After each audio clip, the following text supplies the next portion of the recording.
Thank you sir, आप इतनी दूर से आए और मेरे स्कूल को कवर अप किया। आपने इतनी अच्छी बातें हमें बताई, इसके लिए बहुत-बहुत धन्यवाद। बिल्कुल ऐसा होना चाहिए क्योंकि आज का जो हमारा बच्चा है वो कल का देश का नागरिक होगा। अगर बच्चे को एजुकेशन शिक्षा जो है वो अच्छी होगी, तभी वो देश प्रोग्रेस करेगा, प्रगति करेगा। हम बच्चों को जैसा माहौल देंगे वो वैसे ही सीखेंगे। अगर हम अच्छा सिखाएँगे तो वो अच्छा सीखेंगे और अगर हम उनको गलत चीज़ें सिखाएँगे तो गलत ही करेंगे। कोशिश यही होनी चाहिए कि हमको अपने राष्ट्र को आगे बढ़ाना है तो उनको अच्छी चीज़ों उनके अंदर कल्टीवेट की जाए। हिमाचल की बात करूं, हिमाचल में इस तरह की टेक्नोलॉजी हमें दी गई है, जैसे बच्चों को एक ई लर्निंग के माध्यम से हम बच्चों को एक स्मार्ट बोर्ड में बच्चों को एजुकेशन दे रहे हैं।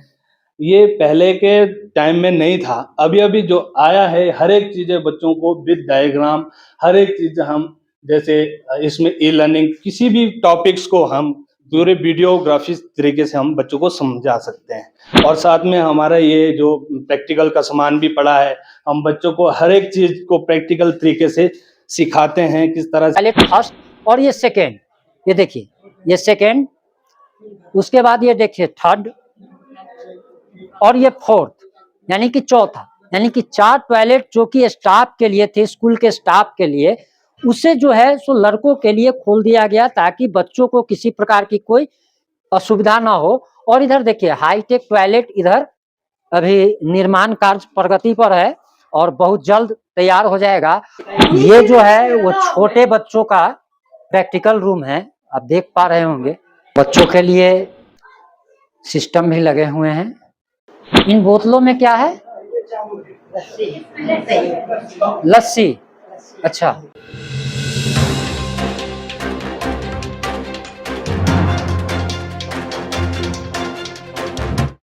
अभी हम हिमाचल प्रदेश में हैं और आप लिखा हुआ देख सकते हैं government senior secondary school Bran, tehsil Manali, district Kullu, HP, यानी हिमाचल प्रदेश।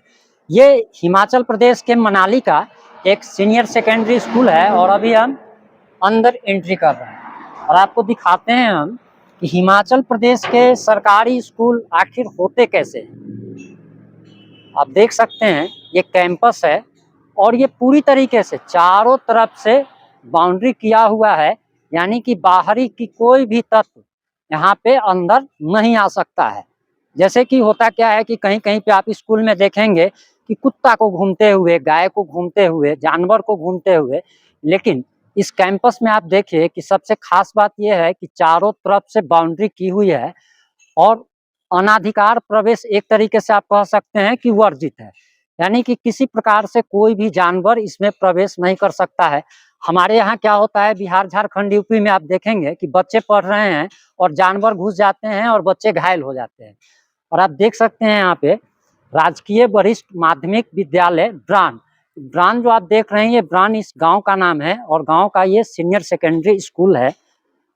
और व्यवस्था इतनी ज्यादा अच्छी है कि आप देख पा रहे होंगे कि आपको लग रहा होगा फुटेज देखने से कि ये कोई प्राइवेट स्कूल है, बहुत बड़ा स्कूल है जिसमें बड़े बड़े लोगों के, अमीर घर के बच्चे पढ़ते होंगे।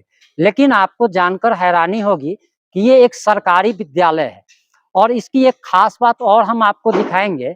अभी हमने प्रिंसिपल मैडम से मुलाकात की और उन्होंने बताया कि इस स्कूल में एक हाईटेक टॉयलेट बन रहा है और इसकी सबसे खास बात यह है कि ये हाईटेक टॉयलेट जो बन रहा है, भले ही ये गवर्नमेंट स्कूल है, लेकिन ट्रस्ट एनजीओ जो है वो हाईटेक टॉयलेट के लिए फंडिंग कर रहा है, यानी कि बनाने में जो भी खर्च आएगा वो दे रहा है। यानी आप इससे समझ सकते हैं कि हिमाचल प्रदेश का जो ट्रस्ट है या फिर एनजीओ है, ये आपको हम दिखा पा रहे हैं। यहाँ पे अभी काम चल रहा है, हाईटेक टॉयलेट जो बन रहा है उसी का काम चल रहा है। और आप समझ सकते हैं कि लोगों में कैसी जागृति है कि हमारे राज्य के बच्चे कैसे बढ़िया से बढ़िया पढ़ाई कर सकते हैं, उनको ज़्यादा से ज़्यादा कैसे सुविधा दी जा सकती है। और इसके लिए ट्रस्ट और एनजीओ भी आगे आते हैं और ये भी हाईटेक टॉयलेट का काम चल रहा है, आप देख पा रहे होंगे। और ऐसा हाईटेक टॉयलेट जो है सो आपको बिहार के, झारखंड के, यूपी के जो सीएम जो होते हैं उनके आवास में सिर्फ आपको देखने को मिलेगा। लेकिन यहाँ पे जब आप देखेंगे तो एक सरकारी विद्यालय में ऐसी व्यवस्था का होना, और हम तो पहली बार अपने जीवन में आप कह सकते हैं कि ऐसा गवर्नमेंट स्कूल हमने अपने जीवन में पहली बार देखा है। और शायद हमें भरोसा भी है कि जो लोग भी हिमाचल प्रदेश इस स्कूल को नहीं देखे होंगे उनको भी ऐसा लगेगा कि ये कोई प्राइवेट स्कूल है। हम आगे आपको थोड़ा क्लासरूम भी और लैब भी इनका दिखाएंगे कि कैसे स्मार्ट क्लासेज ऐसा नहीं है कि हमारे बिहार में नहीं है, लेकिन वहाँ पे स्मार्ट क्लासेस के नाम पे क्या होता है वो आप सभी लोग जानते हैं। और आप यहाँ पे देख लीजिए, कैंपस पूरी तरीके से चारों तरफ से बाउंड्री किया हुआ है और किसी प्रकार का, हम पहले भी बता चुके हैं कि हमारे बिहार में क्या होता है कि दरअसल वहाँ पे जानवर घुस जाते हैं, कुत्ते, गाय या भैंस या कोई भी जानवर, और बच्चे घायल हो जाते हैं। एक चीज और हमने यहाँ पे देखा है, अभी आप यहाँ पे कैंपस में देखिए, एक भी बच्चा आपको घूमता हुआ नजर नहीं आएगा। हाँ, एक आध हो सकता है लेकिन घूमता हुआ नजर नहीं आएगा। बिहार में आप देखेंगे कि टीचर जो है वो खैनी मल रहे हैं और बच्चा जो है बाहर में कित-कित खेल रहा है, गुल्ली डंडा खेल रहा है। ऐसा अनुशासन, डिसिप्लिन, यानी कि कैसे डिसिप्लिन मेंटेन किया जाता है। और बाद में हमारे बिहार के बच्चे, मतलब आप कह सकते हैं कि चोर चुहार की संख्या बहुत ज्यादा बढ़ती चली जा रही है। उसका सबसे बड़ा रीजन क्या है? सबसे पहला चीज ये है कि आप में अनुशासन का होना बहुत ही ज्यादा जरूरी है। अनुशासन, डिसिप्लिन नाम की कोई चीज हमारे स्टेट में देखने को नहीं मिलती। यहाँ आप देख सकते हैं, विद्या घनम सर्वम घनम प्रधानम, बहुत ही अच्छी अच्छी लाइनें लिखी हुई है। और हम ऊपर जाकर के भी आपको दिखाएंगे। देखिए, टुडेज डिसीजंस आर टुमारोज, एक सेकंड,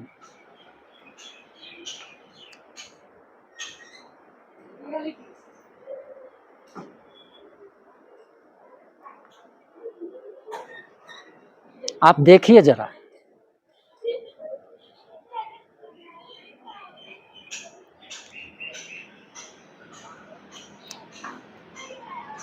ये वीडियो बनाने का हमारा उद्देश्य सिर्फ और सिर्फ यही है कि अगर ऐसी व्यवस्था हिमाचल प्रदेश की सरकार अगर कर सकती है तो आखिर बिहार, झारखंड, यूपी की सरकारें ऐसा क्यों नहीं कर सकती? ये हमारा सवाल सरकार से है। और इसका जवाब भी है कि हमारे यहाँ की जो सरकारें हैं वो एक तरीके से आप कह लीजिए कि चोर है। वो सिर्फ सत्ता में बने रहना चाहती है, सत्ता की मलाई खाना चाहती है। उसे इस बात से कोई फर्क नहीं पड़ता कि हमारे राज्य के बच्चों का भविष्य क्या होगा। और कहा जाता है कि देश का जो भविष्य जो है वो बच्चे होते हैं। तो बच्चे की पढ़ाई, शिक्षा दीक्षा अगर उसमें अगर कमी अगर रहेगी तो फिर वो देश का क्या भविष्य बनेंगे। और बिहार, झारखंड, यूपी में इतना जो अपराध का ग्राफ जो बढ़ता चला जा रहा है उसका सबसे बड़ा रीजन जो है वो शिक्षा ही है। अब हम आपको ऊपर ले चल रहे हैं और आपको हम थोड़ा सा लैब दिखाने का प्रयास करेंगे। तो हम लोग ऊपर आ गए हैं और हम आपको दिखाने जा रहे हैं।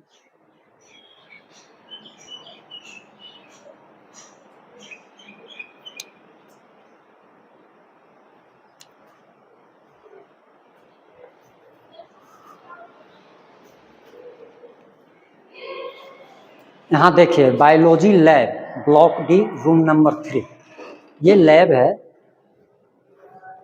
और अभी क्लास चल रहा है। सॉरी मैम, डिस्टर्ब किया आपको हमने। देख सकते हैं फिजिक्स लैब है ये। Sorry for disturbing. देखिए, बच्चे लोग पढ़ाई कर रहे हैं। देखिए कितनी अच्छी व्यवस्था है। यहाँ के आप टेबल देखेंगे, अब देखिए यहाँ पे लोग अच्छे से रख सकते हैं, नीचे में भी है यहाँ पे। और कितनी अच्छी व्यवस्था है यहाँ पे। हमारे यहाँ क्या है कि बच्चे जो है सो अपने घर से बोरा लेकर के आते हैं और उस पे बैठते हैं। और यहाँ देखिए कितनी अच्छी व्यवस्था है, खुला खुला एकदम। देखिए खिड़की भी कितनी सारी हैं ताकि ताजी हवा इन लोगों को मिल सके और एक अच्छे माहौल में पढ़ाई संभव हो सके। बहुत बहुत धन्यवाद आप लोगों का। हम आप लोग को ऊपर लेकर के चल रहे हैं और दिखाने का प्रयास करते हैं।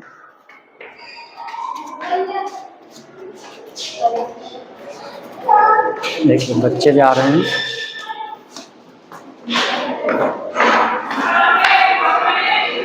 ये हॉल है। देखिए बच्चे लोग लाइन से निकल रहे हैं। यही होता है डिसिप्लिन। डिसिप्लिन इसी को कहते हैं। सॉरी मैम, ये देखिए क्लास चल रहा है और मैम क्लास ले रही हैं। अच्छा, एग्जाम यहीं पे लिया जाता जी। जो छोटी क्लास के बच्चे वो भी यहाँ आकर स्मार्ट बोर्ड में काम करते हैं। और एक गलती हमसे हुई है, आप लोगों से माफ़ी चाहते हैं। ये हमारी मैडम हैं और इस स्कूल की प्रिंसिपल हैं। नमस्कार मैम। और इन्होंने काफ़ी कोऑपरेट किया हमको, और जबकि मतलब ऐसे अलाउ नहीं होता है गवर्नमेंट स्कूल में वीडियो बनाना, लेकिन जब हमने रिक्वेस्ट की मैडम से कि मैम ऐसा है कि मैं इस स्कूल को देखकर काफ़ी हैरान हूँ कि इस स्कूल ऐसा, हम लोग के यहाँ प्राइवेट स्कूल में भी ऐसी सुविधा नहीं होती है, और मैं चाहता हूँ, मैं सरकार को बताना चाहता हूँ कि ऐसी सुविधा हमारे भी स्टेट में होनी चाहिए, और मैडम ने कोऑपरेट किया, उसके लिए बहुत बहुत धन्यवाद। चलिए हम आगे आपको लेकर के चलते हैं और दिखाते हैं।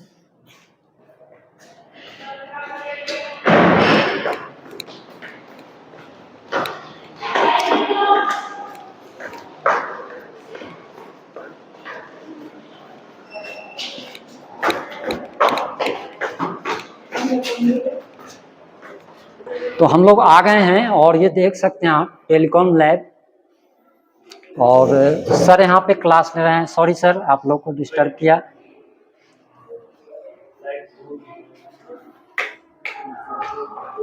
सर क्या हो रहा है अभी? अभी हमारी जो क्लास चली है 9th क्लास की है जी, और इसमें हमारा जो सब्जेक्ट है टेलीकम्युनिकेशन जी, इसमें बच्चों को हम एक स्किल बेस पे तैयार करते हैं, ताकि बच्चा स्किल बेस से अपने थ्योरेटिकली भी और साथ में प्रैक्टिकली वो ज़्यादा उस अपने स्किल को, हुनर को निकाल सकते हैं। इसलिए भारत सरकार ने पूरे भारत में वोकेशनल एजुकेशन निकाला हुआ है, जिसमें अलग अलग सीनियर सेकेंडरी स्कूल में अलग अलग ट्रेड दी गई है, जिसमें हमारे स्कूल में एक वोकेशनल एजुकेशन में टेलीकम्युनिकेशन है, दूसरा रिटेल है। इसमें बच्चों को हम एम्प्लॉयबिलिटी स्किल पढ़ाते हैं और साथ में वोकेशनल स्किल पढ़ाते हैं। तो हमारे टेलीकम्युनिकेशन में मेन जो पार्ट है, किस तरह से हमारे बच्चों को आप इंटरनेट से चला रहे हैं, पूरी दुनिया की जानकारी प्राप्त कर रहे हैं, किस तरह से मोबाइल को चला रहे हैं, किस तरह से ऑप्टिकल फाइबर केबल जो कि सूचनाओं का आदान प्रदान कर रहा है, तो ये किस तरह से इस ऑप्टिकल फाइबर को मेंटेनेंस करना है, किस तरह से इसको जोड़ा जाता है, किस तरह से बच्चों को एक स्किल एजुकेशन देते हैं, जैसे हमारे ITI में दी जाती है या पॉलिटेक्निकल कॉलेज में और बीटेक कॉलेज में दी जाती है। तो इसमें बच्चों को हम स्किल बेस पे तैयार करते हैं। हमारा एक छोटा सा सवाल है, हाँ जी। इससे हटके है, आप कभी हिमाचल प्रदेश से बाहर गए हैं, बिहार, यूपी जैसे स्टेट में? नहीं सर, अभी तक तो नहीं गए हैं। अभी तक आप नहीं गए? हाँ जी, हाँ जी। हमारे यहाँ सर ऐसी कोई भी सुविधा नहीं है। अच्छा। और आप लोग के माध्यम से हम अपनी सरकार तक ये बात पहुंचाना चाहते हैं कि ऐसी व्यवस्था अगर यहाँ के स्कूलों में हो सकती है, तो फिर हमारे यहाँ के स्कूलों में ऐसी व्यवस्था क्यों नहीं हो सकती? नहीं, देखो, हमें हिमाचल की बात करूं, हिमाचल में इस तरह की टेक्नोलॉजी हमें दी गई है, जैसे बच्चों को एक लर्निंग के माध्यम से हम बच्चों को एक स्मार्ट बोर्ड में बच्चों को एजुकेशन दे रहे हैं। ये पहले के टाइम में नहीं था, अभी अभी जो आया है, हर एक चीज़ें बच्चों को विद डायग्राम, हर एक चीज़ हम, जैसे इसमें लर्निंग, किसी भी टॉपिक्स को हम पूरे वीडियोग्राफी तरीके से हम बच्चों को समझा सकते हैं। और साथ में हमारा ये जो प्रैक्टिकल का सामान भी पड़ा है, हम बच्चों को हर एक चीज़ को प्रैक्टिकल तरीके से सिखाते हैं, किस तरह से कौन सा चीज़, कौन सा उपकरण किसके लिए दिया गया है, ये सारी चीज़ें, ये एजुकेशन हम बच्चों को सिखाते हैं। ये सब सरकार की तरफ से ये सुविधा? हाँ जी, ये फ्री ऑफ कॉस्ट सरकार की तरफ से दी गई है। ये पूरे भारत में ये जो कोर्सेज चले हैं, ये वोकेशनल एजुकेशन बहुत ही, मुझे लगता है कि हमारे टाइम में ये चीज़ें नहीं थी। अभी जो भारत 2012-13 से ये स्टार्ट हुआ वोकेशनल एजुकेशन, तो इससे बच्चों को स्किल करना बहुत ही ज़रूरी है। जो हमारे प्रधानमंत्री जी है, उन्होंने बहुत अच्छा कदम इस ओर दिया है कि स्किल डेवलपमेंट पर ध्यान दिया है। आपने अपना समय दिया सर, इसके लिए आपका बहुत बहुत धन्यवाद। Thank you. प्राइमरी ये जो अब इसी से सटा हुआ जो है, ये बिल्डिंग जो है छोटा सा, ये प्राइमरी स्कूल है। और इस स्कूल की सबसे खास बात जो अभी मैडम ने बताई, और मैडम से फिर हम आपको सुनवाएंगे। मैम, आप अपना 1 मिनट वक्त दीजिए प्लीज। अभी अभी आपने मुझे बताया कि वो जी तो सर। सीनियर सेकेंडरी स्कूल जी और ये प्राइमरी है। जी। अभी आप बता रही थी कि अगर टीचर यहाँ पे जैसे प्राइमरी में कम होते हैं अक्सर हर एक जगह, तो आपने बताया कि वहाँ से सीनियर सेकेंडरी से जो टीचर पढ़ाते हैं वो यहाँ पे आकर के बच्चों को पढ़ाने का काम करेंगे अगर कम होते हैं। ये कॉपरेशन। जी, ये हमारी अभी की सरकार ने ये इनिशिएटिव लिया है कि अगर प्राइमरी में टीचर्स या बच्चों को कोई प्रॉब्लम आती है तो हम सीनियर सेकेंडरी नियर बाय जो है 300 मीटर की रेंज में वो उनको कोऑपरेट करेंगे और ये हमको करेंगे। अगर हमारे पास टीचर्स की ज़रूरत है और हमको लगता है कि प्राइमरी में कोई ऐसा टीचर है जो बड़ी क्लासेस को पढ़ा सकता है, तो वो वहाँ आके हमारे बच्चों को भी गाइड करते हैं। और सेकंड ये होता है कि प्राइमरी स्कूल में इतनी फैसिलिटीज़ नहीं है, आईसीटी लैब नहीं है, तो हम फ्री इन बच्चों को अपने वहाँ बुला लेते हैं। जब भी हमारा रूम खाली पड़ा है तो वो वहाँ आकर पढ़ाई करते हैं। कहीं ना कहीं आपकी बातों से लग जी। रहा है कि आप लोग सिर्फ ड्यूटी नहीं कर रहे हैं बल्कि अपनी जिम्मेदारी को जी। बखूबी निभा रहे हैं। जी, इस जी। बात से तो यही बिल्कुल, लोग तो बिल्कुल। कहते हैं ये हमारा काम नहीं है, नहीं। ये हमारा काम नहीं है, जिसका काम है वो करेगा। नहीं, अगर हम लोगों को रोज़ी-रोटी मिल रही है इन गरीब बच्चों से, तो हमारा भी पूरा फ़र्ज़ बनता है कि हम भी अपना पूरा एफ़र्ट करें इनको ऊपर उठाने के लिए, ताकि हम कम्पीट कर सकें। जो प्राइवेट स्कूल्स हैं, वहाँ के बच्चों के साथ हमारे बच्चे जो हैं वो कॉम्पिटिशन में आ सकें। और एक चीज और, जी। यहाँ पे आप देख सकते हैं डस्टबिन है, जी, और गीला कचरा के लिए अलग है है। और सूखा कचरा के लिए अलग है। जी। और हमें लगता है कि बच्चों को भी जरूर बताया जाता होगा कि किसमें गीला कचरा रखना है, किसमें सूखा कचरा। जी सर, अभी आप हमारे प्राइमरी सर से मिलेंगे, ये हमारे यहाँ के हेड टीचर हैं, ये आपको और ज़्यादा डिटेल में बताएँगे और कितने अच्छे तरीके से इन्होंने स्कूल को मैनेज किया है। नमस्कार सर। नमस्कार सर। सर आपका शुभ नाम? सर मेरा नाम जयपाल राणा, मुख्य शिक्षक राजकीय प्राथमिक पाठशाला बरान। जी सर, मैडम ने अभी भी बताया कि जैसे अगर आपके यहाँ अगर स्टाफ की कमी है, टीचर की कमी है, तो बगल में जो आपका सीनियर सेकेंडरी स्कूल है वहाँ से भी टीचर आकर के आप लोग को सहयोग करते हैं। बिल्कुल, ऑफ कोर्स। और कभी भी टीचर दोनों में छुट्टी पर होते हैं या कभी भी ज़्यादा बर्डन होता है तो हम मैम से एक करके टीचर को एक लिए रिक्वेस्ट करते हैं और बिल्कुल ये भेजते हैं और पूरा कोऑपरेट करते हैं। जब से क्लस्टर बना और जितना भी हमारा क्लस्टर के रिसोर्स है पूरा इसको हम प्रयोग कर रहे हैं। खास करके जो हमारे पास ये स्मार्ट क्लासरूम है जो हमारे पास नहीं है, तो हम जो है जब भी बच्चों को एज पर नीड जो है क्लास में बच्चों को ले जाते हैं और बच्चों को सिलेबस के हिसाब से है वहाँ पर जो है कराया जाता है। अच्छा सर, हमारा एक टेढ़ा सा सवाल है। बोलिए सर। आप लोग धरना प्रदर्शन भी करते हैं, आंदोलन वगैरह भी करते हैं, किस चीज़ के लिए? सर देखिए सर, ये तो संगठन के लोग हैं, हम भी एक संगठन का हिस्सा है। जो लोग जितने भी इस संगठन के, चाहे आपका शिक्षा का संगठन है या और डिपार्टमेंट से, खासकर जो हमारी एक जो डिमांड होती है डीए के गवर्नमेंट जो महंगाई भत्ता है एज पर जो रूल है जो कि साल में 2 बार दे होता है, तो हो सकता है हिमाचल प्रदेश सरकार की अपनी परिस्थितियाँ कुछ अलग है। इसमें चलो धरना प्रदर्शन की बात तो लार्ज स्केल की बात आए क्योंकि ये तो यूनियन के लोग हैं, हम उसमें जुड़े नहीं है, तो मैं इसमें ज़्यादा टिप्पणी नहीं करूंगा क्योंकि ये सरकार के अपने निजी मैटर है। क्योंकि हिमाचल की फाइनेंस क्राइसिस क्या है सर मैं दूसरे ढंग से ये पूछना चाहता हूँ। जैसे हम लोग के यहाँ क्या होता है कि स्कूल अगर 9 बजे से खुल रहा है, सरकार ने टीचर को बोला कि आप 8:45 में जाइए, 9 बजे से आपका क्लास शुरू है, तो टीचर का कहना होता है कि नहीं भैया हम 9:30 से जाएंगे और अगर आप बात नहीं मानेंगे तो हम हड़ताल करेंगे। क्या नहीं आप सर, लोग भी ऐसा करते हैं? ऐसा कभी नहीं। शिक्षा क्षेत्र विशेष करके टीचर ये प्रयास करता है वो 15 मिनट पहले जाए। और इवन कि हमारा, अब मैं अपनी बात कर रहा हूँ, हम तो शाम को भी 15-20 मिनट एक्स्ट्रा लेते हैं बच्चों का, क्योंकि जो छोटे छोटे बच्चे हैं, क्योंकि टीचर 2 है, क्लासेस 8 है, क्योंकि 3 जो है प्री प्राइमरी भी है और साथ में 5 क्लासेस है। 8 क्लास को हम जो है 2 टीचर मैनेज करते हैं। तो खासकर बच्चों के लिए अगर हम 15-20 मिनट टाइम हम एक्स्ट्रा देते, इसमें इस तरह कोई ये नहीं है। इस तरह इस नाच पर कभी हड़ताल होती है। जो टाइमिंग है, बिल्कुल सर। टाइमिंग है क्लास की, जो टाइमिंग, उससे कितने मिनट पहले आप लोग आते हैं? हम सर जो है मोस्ट प्रोबेबली 15-20 मिनट पहले आते हैं। पहले आते सर जी। और सरकार अगर आपको कहती हाँ कि जी। आप 15 मिनट पहले आइए, तो इसके लिए क्या आप लोग आंदोलन कीजिएगा? नहीं सर, इसके लिए कोई आंदोलन नहीं। और इसके लिए अगर कोई व्यक्ति या टीचर अगर आंदोलन कर रहा है तो कहीं ना कहीं गलत कर रहा है, वो गलत, इसके में भी बिल्कुल ड्यूटी समझ रहा है, जिम्मेदारी नहीं समझ रहा है। देखिए, जब हम गवर्नमेंट सेक्टर में आए तो हमारी एक बड़ी जिम्मेदारी बनती है, काउंटी बनती है, हम जो है अपनी जॉब को निष्ठा के साथ और समय रहते हुए करें, क्योंकि हमारा फर्ज बनता है हम 15-20 मिनट पहले पहुंचे ताकि स्कूल में जो तैयारियां भी करनी प्रेयर के लिए और बच्चे को किस तरह से मैनेज करना होता है।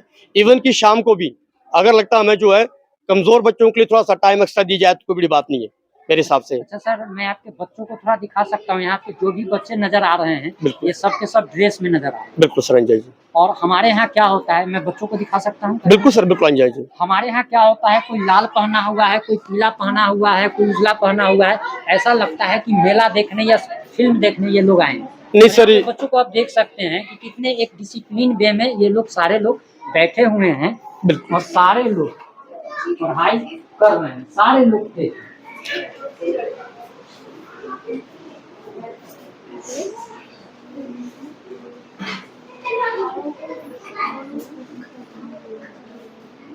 यहाँ के बारे में एक चीज और कहा जाता है। हाँ सर बोलिए। बाकी सर देखिए क्लासरूम भी जैसे बिल्कुल फीमेल टीचर होती है वो एक माँ की तरह बच्चों का ख्याल रखती ऑफ कोर्स सर, बिल्कुल अंजय जी, बिल्कुल बड़ी केयरिंग होती है बच्चे को। बाकायदा जो नीचे फ्लोरिंग जो है टाइल की है, बाकायदा जो टीएलएम कॉर्नर बने हैं। एक चीज और मैं बताना चाहूंगा, देखिए यहाँ पे बैग रखा हुआ है, इसी डिसिप्लिन की मैं बात कर रहा था। हाँ जी। देखिए बैग रखा हुआ है, कोई ये नहीं है कि कहीं पे फेंक के कोई चला गया। जिसका जहाँ पे हमको बिल्कुल लगता है सर, सीट है, बिल्कुल और वहीं पे एकदम कितने करीने से बैग रखा हुआ है। बिल्कुल सर, डेकोरम के साथ सर बच्चे छोटे छोटे बच्चे हैं, छोटे छोटे बच्चे हैं। और देखिए क्लासरूम जरा कितने अच्छे से सजाया हुआ है। और सर देखिए जितने भी ये जो बच्चे द्वारा जो है टीएलएम जो है तैयार किया जाता है, उन सब एक्टिविटी कराते हैं बच्चों की। सारा ही हमारा कॉर्नर टीएलएम का, और जब जरूरत के हिसाब से बच्चों का जो है ये सब प्रयोग करवाते हैं।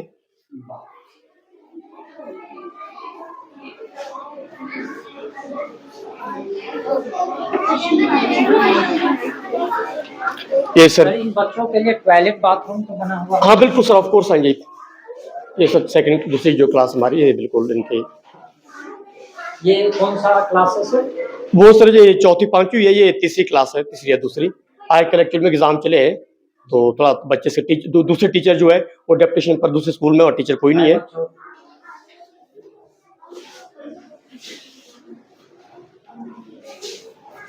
अच्छा, ये जो लिखा हुआ है नाम, ये सर बच्चों का सर पेपर चले था आज ना, इनको एक एग्जाम्पल पे आगे भी इस तरह नाम अपना आगे लिखना है, कक्षा कौन सी आपकी, विषय कौन सा आज है। वो आपने एक एग्जांपल के तौर पे बताया है। एग्जाम्पल के तौर पर, ताकि जो अपने जो question paper sorry answer sheet उस पर लिखे या पढ़े इस तरह उनको समझाने के लिए सर जी।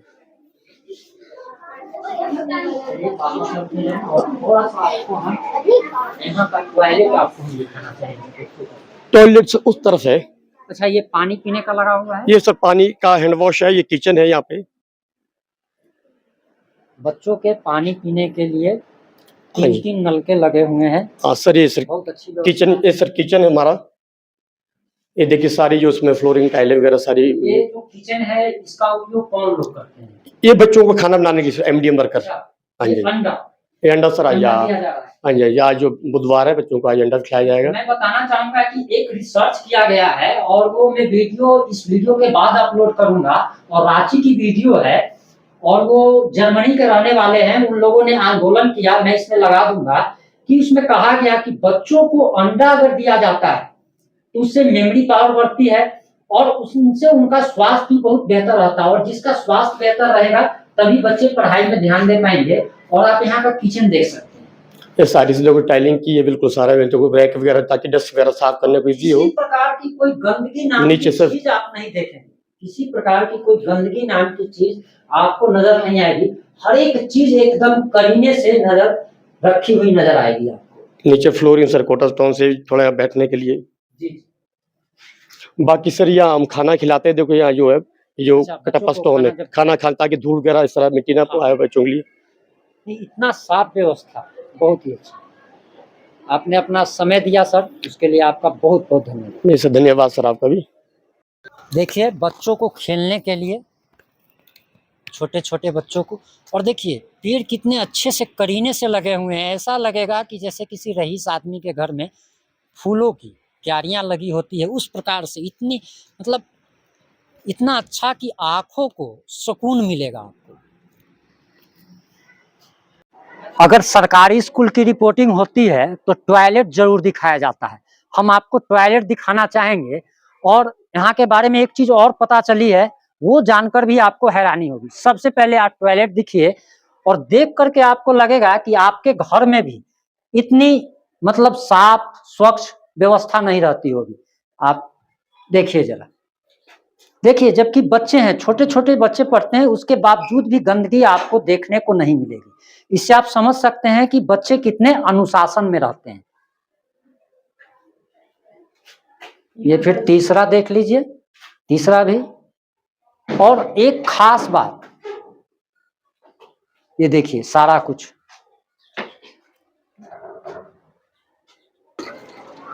ये गर्ल्स के लिए टॉयलेट है। और अब हम आपको बच्चों के लिए, यानी कि जो बॉय हैं, लड़के हैं, उनके लिए अब एक खास बात मैं आपको बताना चाहूंगा। यहाँ पे सबसे पहले आप देखिए क्या लिखा हुआ है, स्टाफ टॉयलेट जेंट्स, यानी कि जो स्कूल के जो स्टाफ हैं, जो टीचर हैं, उनके लिए ये टॉयलेट था। लेकिन जो बताया गया प्रिंसिपल मैम द्वारा कि जो बॉयज हैं उनका टॉयलेट में कुछ खराबी आ गई, कुछ गड़बड़ी आ गई, तो इन लोगों ने क्या किया कि इसको त्याग ही कहा जा सकता है। इन लोगों ने बच्चों के लिए, यानी कि बॉय के लिए ये टॉयलेट फर्स्ट और ये सेकेंड, ये देखिए ये सेकेंड, उसके बाद ये देखिए थर्ड, और ये फोर्थ, यानी कि चौथा, यानी कि 4 टॉयलेट जो कि स्टाफ के लिए थे, स्कूल के स्टाफ के लिए, उसे जो है सो लड़कों के लिए खोल दिया गया ताकि बच्चों को किसी प्रकार की कोई असुविधा ना हो। और इधर देखिए हाईटेक टॉयलेट, इधर अभी निर्माण कार्य प्रगति पर है और बहुत जल्द तैयार हो जाएगा। और अगली बार जब भी हम मनाली आएंगे तो ये बना हुआ मिलेगा और आप लोग को हम जरूर दिखाएंगे। देखिए यहाँ पे क्या लिखा हुआ है, राजकीय वरिष्ठ माध्यमिक विद्यालय ब्रांड। और सोमवार को दाल चावल, व्यंजन में क्या क्या है वो आप देख लीजिए। मंगलवार को सब्जी पुलाव, सब्जी मिक्स। बुधवार को दाल चावल, राजमा, सफेद चने मांस। वीरवार यानी कि गुरुवार सब्जी चावल, न्यूट्री आलू सब्जी। शुक्रवार को सब्जी चावल, आलू पालक सब्जी। शनिवार को दाल चावल, काले चने और सफेद चने, यानी कि। और सबसे बड़ी खास बात यह है कि जो आपको बोर्ड में लिखा हुआ दिख रहा है वही चीज बच्चों को भी दिया जाता है। यहाँ पे ये मैं इस बात पे इसलिए जोर दे रहा हूँ कि हमारे यहाँ क्या होता है कि बोर्ड में कुछ और लिखा हुआ है और बच्चों को कुछ और दिया जाता है। ये सारी बात आप लोग समझते हैं। ये जो है वो छोटे बच्चों का प्रैक्टिकल रूम है, आप देख पा रहे होंगे, छोटे बच्चों का है।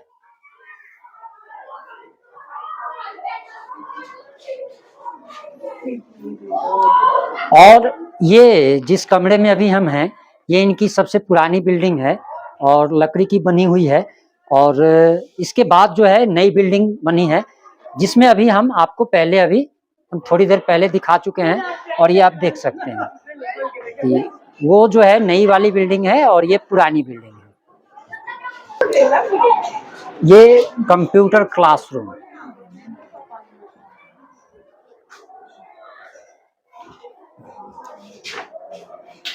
देखिए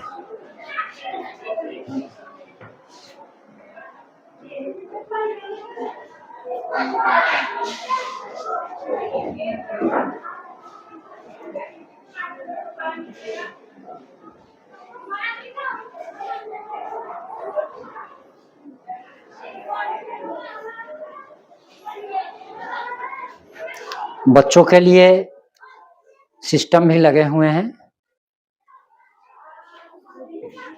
बहुत ही बेहतरीन, बहुत ही ज्यादा बेहतरीन व्यवस्था। चलिए अब हम बाहर लेकर के चलते हैं और कुछ और दिखाते हैं।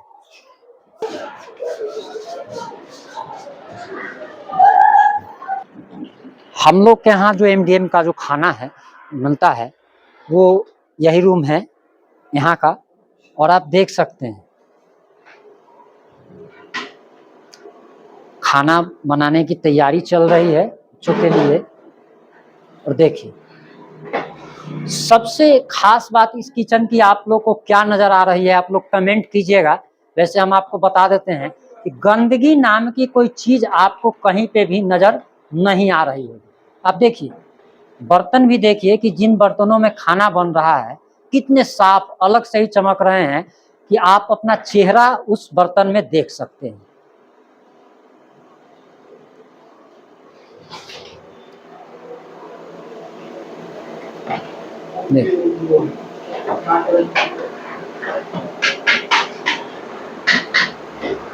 देखिए यहाँ पे एमडीएच का जो है, एमडीएच एक अच्छा ब्रांड माना जाता है और उसका जीरा पाउडर यूज किया जाता है। जबकि हमारे यहाँ क्या होता है कि जो सबसे सड़ा हुआ है, सबसे सड़ा हुआ इसीलिए क्योंकि उसमें पैसा कम खर्च होता है, और वो पैसे कैसे, मतलब भ्रष्टाचार कितना हद तक है। लेकिन यहाँ पे आप देखिए कि जो भी सामान यूज किया जा रहा है वो ब्रांडेड और बढ़िया क्वालिटी का। इन बोतलों में क्या है?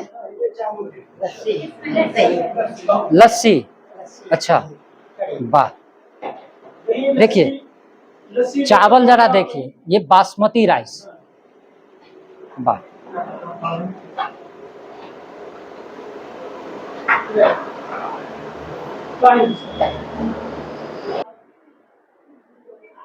कैंपस की जो बाउंड्री है वहाँ पे दीवालों पे क्या लिखा हुआ है जरा उसे जरा देखिए। छात्र प्रतिज्ञा, भारत हमारा देश है, यानी कि कैसे बच्चों में देशभक्ति जगानी है, कैसे राष्ट्रवाद की अलख जगानी है, उसके लिए पूरी तैयारी। और कहा जाता है कि बच्चे का अगर बेस अगर बढ़िया हो तो आगे चल के देश का अच्छा भविष्य निर्माता बन सकता है। और वही सारी चीज़ें हमें यहाँ नजर आई, और मैं यहाँ के प्रिंसिपल मैडम का शुक्रगुजार हूँ कि उन्होंने अपना कीमती वक्त दिया और मुझे परमिशन दी कि मैं इस स्कूल को दिखा सकूं। मैम बहुत बहुत धन्यवाद आपका। थैंक यू सर, आप इतनी दूर से आए और मेरे स्कूल को कवर अप किया, आपने इतनी अच्छी बातें हमें बताई, इसके लिए बहुत बहुत धन्यवाद।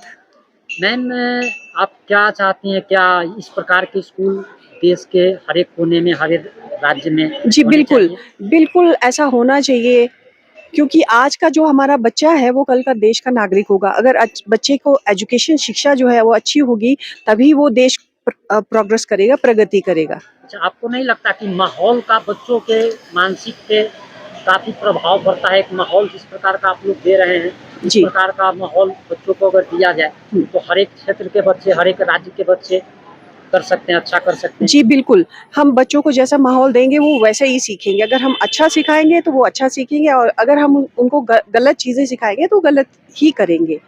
तो कोशिश यही होनी चाहिए कि हमको अपने राष्ट्र को आगे बढ़ाना है, तो उनको अच्छी चीज़ों उनके अंदर कल्टीवेट की जाए। जी। आपका बहुत बहुत धन्यवाद मैडम। और अगली बार मनाली आएंगे तो आपका हाईटेक टॉयलेट तब तक बन के तैयार मिलेगा, ज़रूर। उसकी भी रिपोर्टिंग एक बार जरूर करें। ज़रूर सर, बहुत बहुत धन्यवाद। नेक्स्ट टाइम जब भी आए तो आप ज़रूर इस स्कूल में आए, और आप खुद देखेंगे कि हमने और क्या इसमें अच्छी चीज़ें की है। धन्यवाद जी। समस्त बिहार वासियों की तरफ से आपको बहुत बहुत धन्यवाद। धन्यवाद सर।